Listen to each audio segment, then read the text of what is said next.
और जब पुलिस उस कमरे तक पहुंची तो वहां लाश नहीं थी। कभी यूपी बोर्ड में प्रशासनिक पद पर रहा ये व्यक्ति न रिश्तेदारों से मिलना, न पड़ोसियों से कोई बातचीत, माँ की मौत का सदमा उसे अंदर ही अंदर खा रहा था। उसने कुछ ऐसा किया जिसे सुनकर कोई भी सिहर उठेगा। वो अपनी मृत बेटी को नहलाता रहा, साफ करता रहा। वो पहले से ही लोगों से कटकर रहता था, किसी को फर्क ही नहीं पड़ता था वो कौन है, कहाँ है।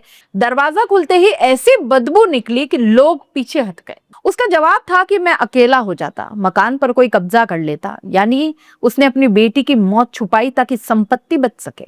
एक बंद दरवाजा, 4 महीने की खामोशी और अंदर छुपा एक खौफनाक सच।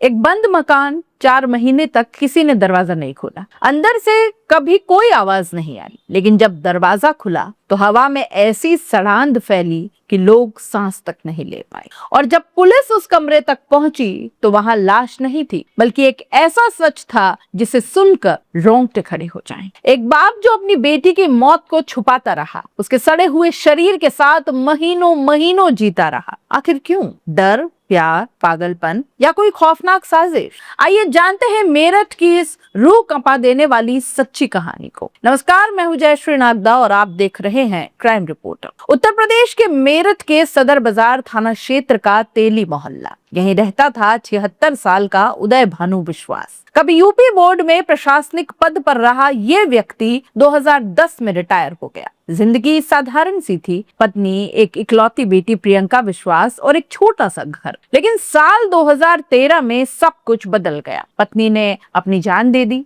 इस घटना ने सिर्फ एक जान नहीं ली, इसने पूरे के पूरे परिवार की मानसिक स्थिति को तोड़ डाला।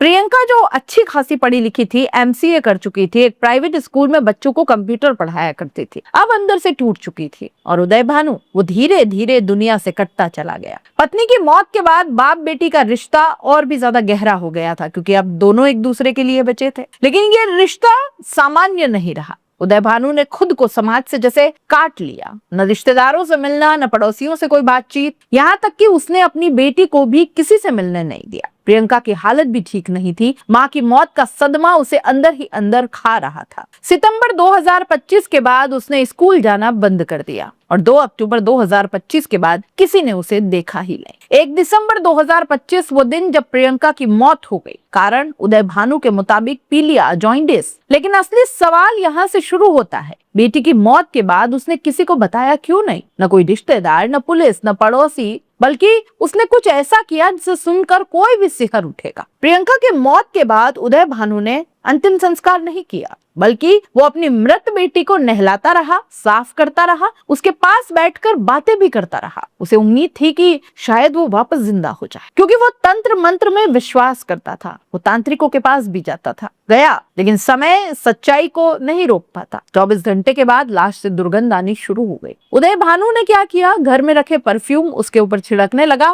बाजार गया और ढेर सारे परफ्यूम खरीद लाया। लेकिन दुर्गंध कहाँ रुकती है, वो बढ़ती चली गई और उसके साथ बढ़ता गया उसका डर भी, लोगों को पता चल जाएगा। और फिर उसने एक ऐसा खौफनाक प्लान बनाया। उदय भानु ने घर के बाहर से सड़ा गला कूड़ा उठाया और पूरे घर में फैला दिया। उसका मकसद साफ था, अगर बदबू आए भी तो लोग उस समझे कूड़े की है। और फिर उसने घर को पूरी तरह सील कर दिया, दरवाजे पर ताला लगा दिया और वहां से गायब हो गया। 5 दिसंबर 2025 से लेकर 10 अप्रैल 2026 तक घर बंद रहा। किसी ने दरवाजा नहीं खोला। किसी को शक भी नहीं हुआ। क्यों? क्योंकि वो पहले से ही लोगों से कटकर रहता था, किसी को फर्क ही नहीं पड़ता था वो कौन है, कहाँ है, कैसे है। वो किसी से कोई मेलजोल नहीं रखते थे। एक दिन विश्वजीत विश्वास भतीजे को खबर मिलती है, तुम्हारे चाचा बेगम बाग में चाय पीते दिखे। विश्वजीत चौंक जाता है, क्योंकि वो तो महीनों से गायब थे। अब वो तुरंत वहां पहुंचता है, चाचा को देखता है, पूछता है, चाचा जी आप कहाँ थे? वो जवाब बदलते रहते हैं, कभी देहरादून कहते हैं, कभी गाजियाबाद कहते हैं। और जब प्रियंका के बारे में पूछा तो कहा वो ठीक है, इलाज चल रहा है।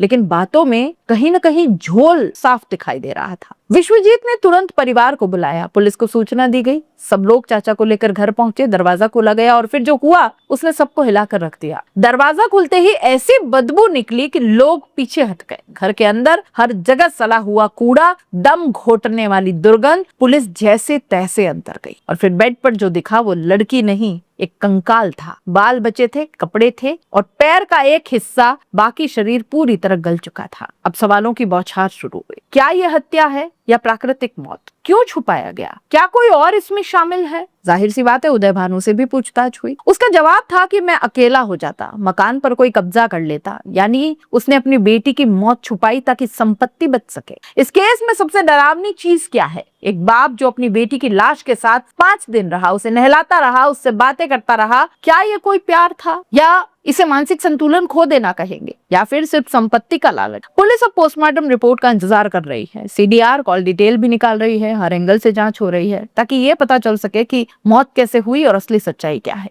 एक बंद दरवाजा, 4 महीने की खामोशी और अंदर छुपा एक खौफनाक सच। ये कहानी सिर्फ एक अपराध की नहीं है, ये कहानी है अकेलेपन की, मानसिक टूटन की और उस डर की जो इंसान को इंसान नहीं रहने देता। क्योंकि कभी कभी सबसे खतरनाक हथियार कोई और नहीं, इंसान का अपना खुद का दिमाग होता है। और इस केस में एक बाप अपने ही डर का कैदी बन गए। आप इस पूरे मामले को कैसे देखते हैं? अपनी राय कमेंट बॉक्स में लिख भेजिए। जाते जाते चैनल को लाइक, शेयर और सब्सक्राइब जरूर कर दीजिए दोस्तों, क्योंकि आपका साथ हमारे लिए बेहद जरूरी है। नमस्कार।